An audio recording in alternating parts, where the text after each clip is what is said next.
Skoda Kodiaq ये एक ऐसी गाड़ी है जो अपना MQB प्लेटफॉर्म शेयर करती है अपने ग्रुप के कुछ सीडान गाड़ियों के साथ, जैसे कि ऑडी की A4, स्कोडा सुपर्ब या फिर वोक्सवैगन पसाट। इस गाड़ी के बारे में बात करें तो ये एक SUV है, स्पोर्टी लुक वाली गाड़ी है, बट उसके साथ साथ एक बिजनेस लुक देने वाली भी गाड़ी है। तो बात करते हैं 2019 की स्कोडा कोडियाक LN के वेरिएंट की। बाय द वे, डीजल है ये गाड़ी। मिस कर रहे हो ना आप भी डीजल गाड़ियों को? चलिए देखते हैं कैसी लगती है डीजल वाली स्कोडा कोडियाक।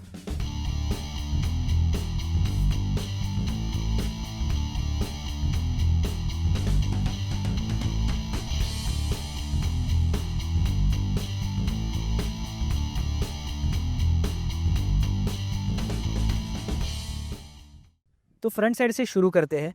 इसके जो ग्रिल को क्रोम फिनिश आता था, साथ में ये एक ग्लॉसी फिनिश भी है ब्लैक कलर में। बाय द वे, इसका जो बोनेट है, ग्रिल है, ओवरऑल ये एक इसे स्पोर्टी लुक ज़रूर देता है। इसके जो हेडलैम्प्स है ये भी बहुत शार्प और गुड लुकिंग हेडलैम्प्स है, बट जैसे कि ऑडी की गाड़ियाँ हो गई, इवन स्कोडा की गाड़ियाँ हो गई, over the time in headlights को कुछ हो जाता है और ये पीले पड़ जाते हैं। आपके भी पड़ते हैं क्या? बताइएगा। तो गाड़ी की साइड प्रोफाइल पे आते हैं। इसे मिलते हैं 235/55 R18 अलॉय व्हील्स, जो कि इसका डिज़ाइन है वो it's quite simple but still it's appealing. साथ में आता है LNK का बैज, फोल्डेबल मिरर्स आते हैं। इसके जो आगे वाले डोर हैंडल्स है सिर्फ उसी पे रिक्वेस्ट सेंसर्स आता है, पीछे वाले दोनों डोर हैंडल्स पे मिसिंग है। इसका जो क्रोम फिनिश है वो वाकई में एक बहुत ही सटल लुक देता है और एक बिजनेस लुक देता है इस गाड़ी को स्पोर्टी के साथ साथ। फिर आते हैं इसके बैक साइड पे, तो इसे एक रेयर वाइपर आता है, स्कोडा का बैजिंग आता है, कोडियाक का बैजिंग आता है, इवन 4x4 का बैजिंग आता है। ओवरऑल मैं इस गाड़ी के बारे में अगर बात करूँ ना, तो लुक्स के हिसाब से ये कुछ ऑडी और BMW का मिक्सचर ऐसा लगता है, एक कंप्लीट पैकेज ऐसा एक व्हीकल लगता है। बट देखते हैं ये गाड़ी अंदर से कैसे लगती है, आइए। ओके, तो अभी बात करते हैं इस गाड़ी के रियर सीट के बारे में, जो अभी हम लोग सेकेंड रो में है। तो जैसे कि आप देख सकते हो कि इसका जो अंडर थाई सपोर्ट है वो काफ़ी बढ़िया है। प्लस इसी के साथ साथ आपको पैर जो है वो आगे एक्सटेंड करने के लिए ड्राइवर सीट के नीचे भी बहुत अच्छी स्पेस मिल जाते हैं। उसी के साथ साथ आप जो है, now this being a 7 seater, आप जो है इस सीट को आगे या पीछे कर सकते हो। Same for all the 3 seats in the middle, ये ऐसे। और उसी के साथ साथ आप जो है इसका रिक्लाइन एंगल भी यहाँ से ऐसे एडजस्ट कर सकते हो, so that you can be comfortable in the middle seat of this car. यहाँ पर आपको एक सेंटर आर्मरेस्ट मिलता है जो कि बहुत ही अच्छा और वाइड है। तो इसके कारण क्या है कि जो इस तरफ भी जो पैसेंजर बैठ रहा है उसे भी इनफ जगह मिलती है उसका आर्म रखने के लिए। करेक्ट, क्योंकि ये गाड़ी बेज इंटीरियर में आती है और इतना बड़ा जो सनरूफ है, जो कि पैनोरामिक सनरूफ है, उसकी वजह से कहीं पर भी क्लॉस्ट्रोफोबिक फील नहीं होता है। आपको एक बहुत ही एरी सा कैबिन आपको यहाँ पर मिलता है। यहाँ पर एक छोटी सी लाइट है जो कि आप शायद कुछ आपको इंपॉर्टेंट अगर कुछ रीड वीड करना हो तो उसके लिए आप यूज़ कर सकते हो, लेकिन ऑब्वियसली बुक वगैरह रीड करने के लिए ये इसका इंटेंसिटी जो है वो बहुत कम है। अभी आते हैं इस विंडो के शेड्स पर। अभी यहाँ पर जो है इस गाड़ी में आपको इंटीग्रेटेड सन शेड्स भी मिलते हैं, जो कि प्राइवेसी और प्लस सन को ब्लॉक करने के लिए, राइट। यहाँ पर अच्छे से क्रोम डोर हैंडल्स है, ये ग्रैब हैंडल मिल जाता है। उसी के साथ साथ यहाँ पर जो है वो स्पीकर की प्लेसमेंट दी गई है। अभी बात करते हैं इस कार के थर्ड रो के बारे में, ठीक है। अभी थर्ड रो में जाने के लिए आपको जो सेकेंड रो का जो लीवर है जो रिक्लाइन एंगल एडजस्ट करता है उसको आप पुल करके पूरा आगे की तरफ रिक्लाइन कर दोगे, और साथ ही साथ नीचे का जो लीवर है उसको पुल करके इसको जितना हो सके उतना आगे की तरफ आप पुश कर दोगे। और उसी के साथ साथ this is how you enter into the third row of this car.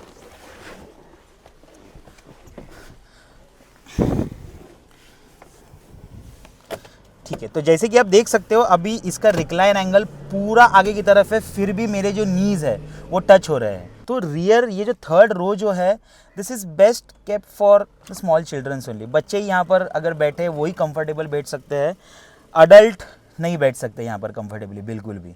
अभी जो है इस गाड़ी के बूट स्पेस के बारे में बात करते हैं। तो फर्स्ट ऑफ ऑल ये टेल गेट जो है ये पावर टेल गेट होने की वजह से आप यहाँ पर बस ये रिक्वेस्ट सेंसर अगर आप दबा दोगे तो उसी के साथ साथ आपका पावर टेल गेट जो है वो खुल जाता है। अभी जैसे कि आप देख सकते हो कि सारे सीट्स अप है। थर्ड रो अप होने के बावजूद इसका जो बूट स्पेस जो ये स्कोडा कोडियाक जो ऑफर करती है that is 270 litres. For added boot space आप जब थर्ड और सेकेंड रो को जब आप गिरा देते हो तब आपको मोर देन 2000 लीटर्स का आपको बूट स्पेस मिल जाता है इस कार में। अभी बंद करने के लिए फिर से यहाँ पर एक बटन है जो कि इस टेल गेट को बंद कर देगा। These are the positive points of having a power tell gate.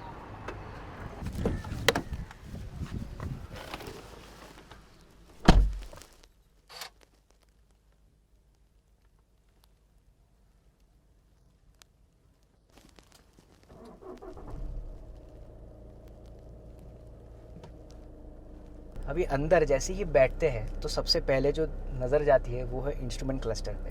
Simple सा इंस्ट्रूमेंट क्लस्टर है बट इसमें एनालॉग और डिजिटल दोनों का मिक्सचर है। जो राइट साइड का डायल है उसमें एनालॉग स्पीड भी मालूम पड़ता है और उसी के बीच में डिजिटली भी मालूम पड़ता है।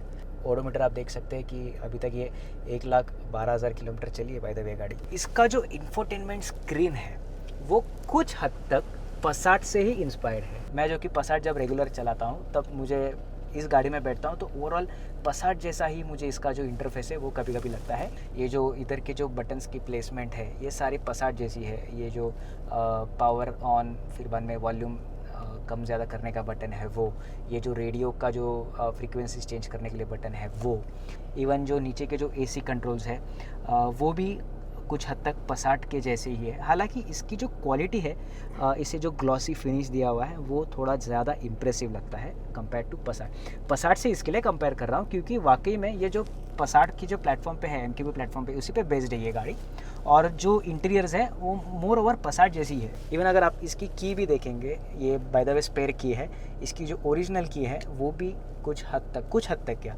कम्प्लीटली फोक्सवैगन के पसाट से ही मिलती है। जस्ट यहाँ पे जो लोगो है वो चेंज हो जाता है। इसमें भी आपको एप्पल कारप्ले मिलता है, एंड्रॉयड ऑटो मिलता है बट ये मेरे ख्याल से वायर्ड होगा। मोड्स है, इको मोड है, नॉर्मल है, स्पोर्ट है, कस्टम है, स्नो मोड भी देते हैं। पता नहीं अब कोडियाक में इंडिया में स्नो मोड क्यों दिया गया है। फीचर में अगर देखेंगे तो इसका इनबिल्ट नेविगेशन है, साथ में स्मार्ट लिंक है कनेक्ट करने के लिए आपके फ़ोन्स को।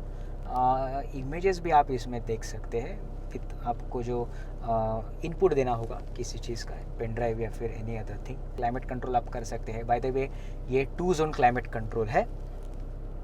इंटीरियर की अगर यहाँ पे बात करेंगे तो ये जो AC वेंट्स है उसके साथ साथ यहाँ पे पैसेंजर सीट के सामने ये आपको पियानो फिनिश कुछ एक मिलता है। यहाँ पे कैंटन का बैजिंग है, वहाँ पर कैंटन स्पीकर्स का।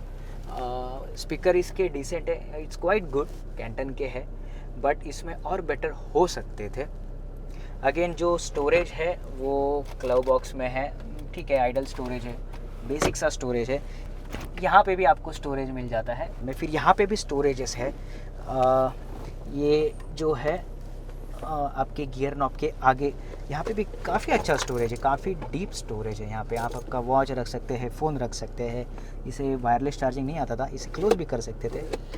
यहाँ पे 12 वोल्ट का मेरे ख्याल से ये सिगरेट लाइटर है, नहीं 12 वोल्ट का चार्जर है। यहाँ पे USB है जो कि इतना भी फास्ट नहीं है।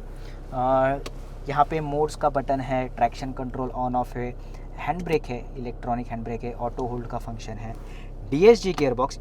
इसका जो गियर नॉब है ये बहुत बढ़िया लगता है होल्ड करने के लिए। किसी प्रीमियम गाड़ी जैसे किसी प्रीमियम गाड़ी का जैसे गियर नॉब होता है वैसे ही इसका गियर नॉब है। गियर नॉब से याद है, रिवर्स गियर अगर डालेंगे तो इसे 360 डिग्री कैमरा मिलता था LN के वर्जन में, जो कि टॉप वर्जन है हम जिसमें बैठे हैं। तो अब बात करते हैं इसके फ्रंट सीट के कंफर्ट के बारे में। इसका ड्राइवर सीट और ये पैसेंजर सीट जो है वो ऑलमोस्ट सेम ही है। अभी इसमें एक अच्छी बात ये है कि इसमें आपको लेवल 3 तक के आपको मेमोरी फंक्शंस मिल जाते हैं। ड्राइवर सीट और पैसेंजर सीट दोनों भी पावर एडजस्टेबल है, ये एक इसमें एक प्लस पॉइंट है।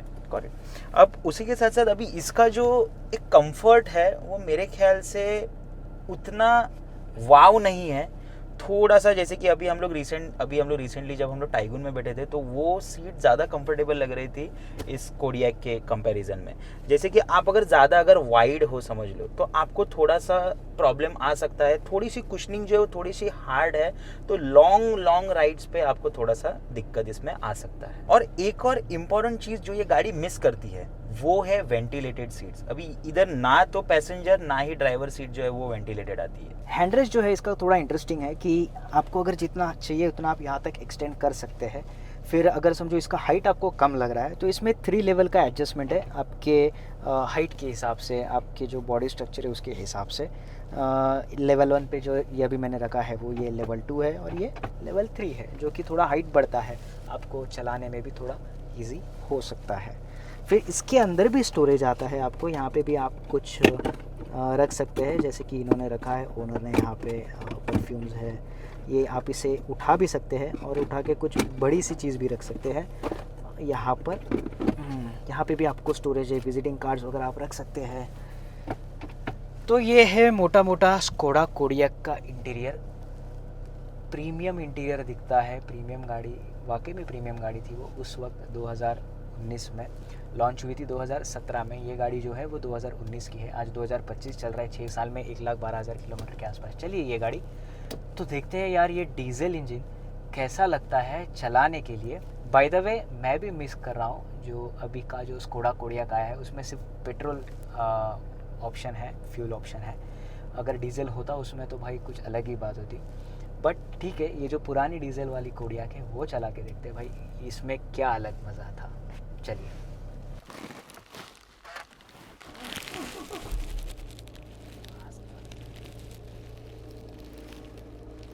अब ये गाड़ी को जो आपने चालू होते हुए सुना ही होगा, तो थोड़ा सा ना गाड़ी टाइम लेता है गाड़ी स्टार्ट होने में। ये दिक्कत ना मुझे फोक्सवैगन की पसाड में भी आती है। अब पता नहीं कि ज़्यादा टाइम होने की वजह से या फिर डीजल इंजन है इतने चलने की वजह से ये प्रॉब्लम आती है क्या। अगर आपको भी कोई आपकी डीजल गाड़ी में फोक्सवैगन की आती है तो प्लीज़ कमेंट में बताइए कि हाँ आपको भी आती है, तो आपने इसके ऊपर क्या किया है, क्या सल्यूशन है आपके पास, या फिर नहीं भी होगा शायद से, क्योंकि ये डीजल गाड़ियाँ हैं। ओवर द टाइम जितनी भी ज़्यादा ये चलती है तो कुछ ना कुछ अलग इसकी जो आवाज़ें है वो आती है। बट देखते हैं ये गाड़ी चलाने के लिए कैसी है। अभी के लिए तो मुझे कुछ आवाज़ आ रही है जो है वो टाइम किट की है। अभी 1,20,000 के नज़दीक में आया है ये गाड़ी, तो इसका जो टाइम किट है वो चेंज करने का वक्त आ गया है और वो सामने से थोड़ा थोड़ा आवाज़ आता भी है टाइम किट का। होपफुली ये गाड़ी का टाइम किट जल्द से जल्द चेंज हो जाए ताकि फ्यूचर में कोई दिक्कत ना आ जाए। तो अभी हम लोग जो है ये कार आज स्पेशली हम लोग सिटी कंडीशंस में चला रहे हैं, वो इसलिए क्योंकि एक एसयूवी होने के बावजूद इस गाड़ी का जो सिटी ड्राइविंग कंडीशंस और सिटी ड्राइविंग कंडीशंस में जो इसका मनूवरेबिलिटी है वो बहुत ही बढ़िया है। तो इसीलिए आज जो है हम लोग इसको सिटी में चलाने वाले हैं। Yes, this is one of the SUVs जो आप सिटी में चलाने से आपको तकलीफ नहीं होती है या आपको कुछ ज़्यादा ऐसा डिफ़िकल्टी फील नहीं होती है, हार्ड ऐसा नहीं लगता है। इजीली आप यहाँ वहाँ स्टीयरिंग मैन्यूवर करके आप इवन ट्रैफिक कंडीशंस में भी आप इसे इजीली कहीं से भी निकाल सकते हो। तो इसलिए आज हम इसे सिटी में ही ट्राई करेंगे। मेरा जो फीडबैक है ना, पर्सनल फीडबैक, कि ये पिछले 6 साल से मैं इस गाड़ी को देख रहा हूँ, समझ रहा हूँ मैं। अभी 1,12,000 किलोमीटर चलने के बाद इस गाड़ी का कहीं ना कहीं थोड़ा सा फीडबैक जो है विथ रिस्पेक्ट टू एक्सीलरेशन, ये थोड़ा कहीं तो लैग हो रहा है ऐसा मुझे लग रहा है। बट स्टिल ओके है, क्योंकि डीजल गाड़ी है, ओवर द टाइम इसे थोड़ा बहुत लैग आ सकता है। और हालांकि ये गाड़ी जो है वो मल्टीपल ड्राइवर्स के हाथ में होती थी, तो वो जो ड्राइविंग पैटर्न होता है वो कंटिन्यूसली चेंज होते रहने की वजह से भी ये प्रॉब्लम आ सकती है। इवन जो इसका ब्रेकिंग है वो काफ़ी डिसेंट है, इसका जो बाइट है, ब्रेकिंग बाइट है, वो भी काफ़ी बढ़िया है, कॉन्फिडेंट लगता है, स्टेबल होता है गाड़ी जब ब्रेक करते हैं। फिर भी कंफर्ट के हिसाब से अगर बोले ना, तो ये जो एसयूवी होने की वजह से, और मे भी शायद से अब इसका जो सस्पेंशन है वो थोड़ा बहुत वेयर आउट हो गया है, इसका जो लोअर आर्म वगैरह है, बुशेस वगैरह है, इसकी आवाज़ें आ रही है आगे से हम लोग को। बट हाँ, इसी की वजह से शायद से जो इसका जो बॉडी रोल ओवर है ये थोड़ा सा फील होता है। व्हाट डू से अक्षय? हाँ, थोड़ा सा वैसे तो एसयूवी कैरेक्टरिस्टिक्स होने की वजह से भी थोड़ा सा होता है, लेकिन हाँ थोड़ा सा इसमें थोड़ा ज़्यादा फील होता है। ऑब्वियसली वही रीज़न हो सकता है कि अभी थोड़े से इसके जो हाइड्रोलिक्स है, बुशेस वगैरह है, जो अभी थोड़े से कमज़ोर होने की वजह से। यस, बाय द वे ये गाड़ी अगेन मैं बोलूँगा कि 1,12,000 चली है यार। फोक्सवैगन स्कोडा अगर कोई ऐसी गाड़ी होती है जर्मन साइड की, ऑल्दो ये जर्मन नहीं, टू बी स्पेसिफिक ये चेक रिपब्लिकन गाड़ी है, बट स्टिल जर्मन जैसी इसकी इंजीनियरिंग है पूरी। तो ये सब गाड़ियाँ जो है वो इंडियन कंडीशंस पे ये गाड़ियाँ ज़्यादा टाइम तक सस्टेन क्वालिटी नहीं दे पाती है। इसके जो स्पेयर पार्ट्स वगैरह है, जो वेयर एंड टेयर होने के चांसेस होते हैं, वो आप रिप्लेस करेंगे तो ही बेटर होता है बाय दैट टाइम। बट फिर भी मैंने जो पॉइंट मेंशन किया था कि इसका जो सस्पेंशन थोड़ा वीक है, इसके लोअर आर्म बुशेस जो है वो आवाज़ कर रहे हैं, बॉयल जॉइंट्स वगैरह, बट स्टिल इसमें ना कुछ ऐसा एक स्पेशल डिस्कम्फर्ट ऐसा फील नहीं होता है इसमें, ऑल्दो इसके जो सस्पेंशंस वीक होने के बावजूद भी। तो मेरे ख्याल से यही एक खासियत है एक जर्मन इंजीनियरिंग की, कि इसके जो स्पेयर पार्ट्स है ये थोड़े बहुत वीक है, फिर भी चल जा रहा है यार, कोई ऐसा दिक्कत नहीं आ रहा है। हाँ, थोड़ा बहुत क्वालिटी ऑलमोस्ट ड्रॉप हो गया है सस्पेंशन में, बट कोई ऐसा दिक्कत वाला बात ही नहीं है। एकदम ऐसा खड़ा खड़ा खुड़ू खुड़ू आवाज़ आ रहा है, ऐसा नहीं है। ओके, तो अब अगर इसके फ्यूल इकोनॉमी के बारे में बात करें तो इसका हाईवे का जो एक्चुअल फ्यूल इकोनॉमी फिगर जो है वो अराउंड 17 to 19 किलोमीटर्स पर लीटर, और उसी के साथ साथ सिटी में जो है वो 9 to 11 किलोमीटर्स पर लीटर तक के फिगर्स ये गाड़ी एक्सट्रैक्ट करती है, डिपेंडिंग अपॉन द कंडीशन। अगर बहुत ज़्यादा ट्रैफिक कंडीशन है तो आपको 9 साढ़े 9 के आसपास आपको फ्यूल इकोनॉमी मिलेगी, और अगर थोड़े से अच्छे कंडीशन से ज़्यादा ट्रैफिक वगैरह नहीं है तो फिर आप 10:30 से 11 तक आप एक्सपेक्ट कर सकते हो इससे। और thanks to this DSG gear box, उसी की वजह से जो है इसकी फ्यूल इकोनॉमी इतनी अच्छी है, और साथ ही साथ ये सिटी कंडीशन हो या हाईवे कंडीशन हो, उसी में इसके जो शिफ्टिंग वगैरह जो है वो बहुत ही क्रिस्प और माइंड ब्लोइंग है। यस, जैसे हमने पसाट के साथ भी डिस्कस किया था, शायद किया था या नहीं किया था, आई डोंट नो। जिसका जो अपशिफ्ट है ये काफ़ी स्मूथ है, क्योंकि DSG का खासियत ये होता है कि जो नेक्स्ट गियर जो आने वाला होता है वो पहले से ही इंगेज करके रखता है। बट इसमें जो डाउन शिफ्ट है DSG में, उस वक्त के गाड़ियों में वो इतना स्मूथली ट्रांजिट नहीं करता है, इतना स्मूथली उसका ट्रांजिशन नहीं है इन गियर बॉक्स का, इसीलिए वो एक लैग या फिर वो एक जर्क है, वो कहीं ना कहीं फील होता है। But over and all DSG gear box सच में फ्यूल इकोनॉमी के लिए वाकई में बहुत बढ़िया है। और अभी का जो DSG गियर बॉक्स है, जैसे हमने वो टाइगुन में देखा था, वो it's quite bit improved compare to this one. जैसे कि अमेय ने बताया कि इसकी हैंडलिंग जो है, जो मतलब इसका स्टेयरिंग सच्ची में बहुत बढ़िया है, एकदम निम्बल लगती है गाड़ी। अगर आप सिटी में भी आप अगर उसको क्रॉल कर रहे हो ट्रैफिक में से, या फिर आप if you are cutting through the traffic, तो उसमें कहीं पर भी गाड़ी का जो हेफ्टीनेस है वो आपको फील नहीं होता है स्टेयरिंग की वजह से। तो वो एक जो फाइन ट्यूनिंग जो स्कोडा ने जो की है वो बहुत ही बढ़िया तरीके से यहाँ पर की गई है। वाकई में गाड़ी हेफ्टी है, बल्कि गाड़ी लगती है, बाहर से देखेंगे तो इवन अंदर से भी फील होता है। बट हम चलाते वक्त सिटीज़ में मोस्टली अगर पॉइंट आउट करें तो सिटीज़ में इतना ज़्यादा बल्कि वो लगता नहीं है। जैसे नॉर्मल अगर कोई SUV अगर चलाएंगे तो जैसे लगता है वैसे ये इतना लगता नहीं है। उसी के साथ साथ आपको ये यहाँ पर आपको जो ऑटो डिमिंग IRVMs वगैरह मिल जाते हैं, तो ये सब एक और ज़्यादा एडेड कंफर्ट आपको प्रोवाइड करते हैं while you are driving this car. Yes, इसमें बस एक सनग्लास होल्डर मिसिंग है। मेरे ख्याल से उसके जगह पे ये जो सनरूफ, पैनोरामिक सनरूफ का जो कर्टन है वो ओपन और क्लोज करने के लिए स्विच दिया हुआ है। बट ठीक है, कोई दिक्कत नहीं। यहाँ पे नीचे जो है स्टोरेज ज़्यादा होने की वजह से वो जो है एक सनग्लास होल्डर नहीं होने की कमी महसूस नहीं होती है। बट स्टिल जब सनग्लास होल्डर होता है तो एक यार आजकल की गाड़ियों में मिसिंग है, ये तो तभी से है, तभी की गाड़ी है, स्टिल इसमें भी मिसिंग है। So this is a 2-liter turbocharged diesel engine with a DSG gearbox which creates 148 horsepower at 3500 RPM along with 340 Newton meters of torque at almost 1750 RPM. So ये स्पेसिफिकेशन की वजह से ही मे बी इसमें जो इसका जो fuel economy है उसे भी थोड़ा बहुत बूस्ट मिल जाता है along with the DSG gearbox. मुझे ऐसा लगता है क्योंकि इसका टॉर्क जो है वो ऑलमोस्ट आपको 1750 RPM से आपको मिलना चला जाता है, इसीलिए ये गाड़ी जो है वो इतनी ज़्यादा रिस्पॉन्सिव फील होती है even in the city. Yes, और क्योंकि इसका जो मैक्स आउटपुट जो है वो आपको 2500 RPMs के ऊपर आपको मिलता है, 3500 करेक्ट। Yes, max output 3000। हाँ, तो इसका जो मैक्स आउटपुट जो है वो क्योंकि आपको 3500 RPM के ऊपर मिलता है, तो इसीलिए ये गाड़ी जब आप हाईवेज पे चलाते हो then it's a whole different story. Yes, तो अभी ना एंड करते करते ना मैं एक बात कहना चाहूँगा कि मैंने हाल फिलहाल में अभी स्कोडा कोडियाक जो नई वाली पेट्रोल वेरिएंट आया है 2025 का, उसका मैंने टेस्ट राइड लिया। वो भी काफ़ी बढ़िया गाड़ी है, बट दिक्कत एक ही है उसमें कि वो पेट्रोल है, और पेट्रोल होने के वजह से जो उसका जो फ्यूल इकोनॉमी है वो बहुत कम, मतलब कंपैरेटिवली बहुत कम लगता है यार इस गाड़ी के हिसाब से। तो वो एक चीज़ है, फैक्टर है। और दूसरा जो फैक्टर है कि उसका प्राइस पॉइंट। ये गाड़ी टॉप एंड मॉडल एलएन के उस वक्त 2019 में 43 लाख के आसपास मिलती थी। वही अभी जो नई वाली कोडियाक है उसका जो टॉप एंड मॉडल है वो ज़्यादा है, अप्रॉक्सीमेट कुछ 58.5 लाख के आसपास। तो ये एक मेजर शिफ्ट होने के वजह से in fuel economy as well as in the price bracket, मुझे ऐसा लगता है कि जो एग्जिस्टिंग कस्टमर्स है कोडियाक के, जिनको कोडियाक पहले से बहुत सूटेबल लग रही है, जो बहुत कंफर्टेबल फील करते हैं, वो जब नई कोडियाक में शिफ्ट करने का ट्राई करेंगे तो शायद से ये एक जो चीज़ है वो उनको पीछे खींच सकती है।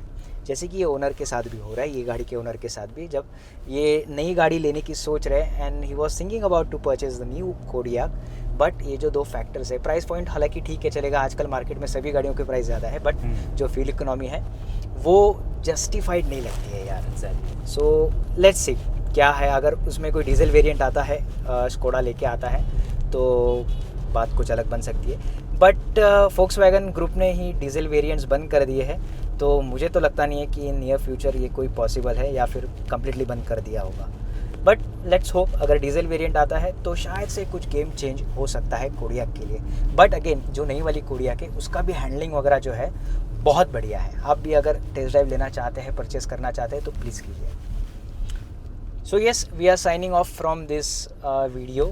कैसा लगा आपको ये रिव्यू तो ज़रूर बताइए। सब्सक्राइब कीजिए अगर आप पहली बार इस चैनल पे आए हैं तो, और कमेंट्स में बताइए आप कौन सी फोक्सवैगन ग्रुप की या फिर जर्मन गाड़ी आप कौन सी यूज़ करते हैं।